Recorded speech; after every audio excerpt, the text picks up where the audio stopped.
बिस्मिल्लाहिर्रहमानिर्रहीम। अस्सलाम वालेकुम नाज़रीन, आप देख रहे हैं फास्ट 96 न्यूज़। मैं हूं आपके साथ आतिफा बलोच। मेरी है आन पाकिस्तान, मेरी पहचान पाकिस्तान। फास्ट 96 न्यूज़ की जानिब से जश्न आज़ादी की ढेरों खुशियां मुबारक हों।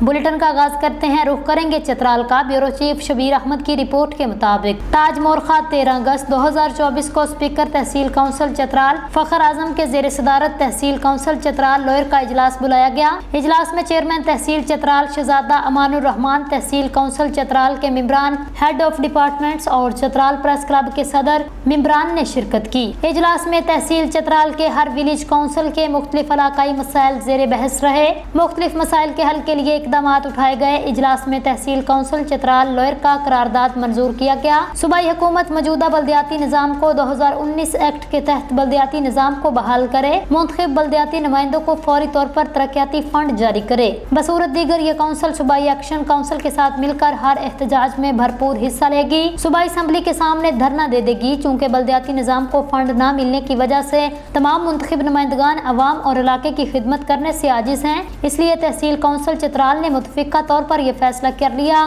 सूबाई हुकूमत की तरफ से फंड न मिलने की सूरत में आखिरी फैसला तहसील काउंसिल चतराल के मुतफ़िका तौर पर इस्तीफे की सूरत में आएगा।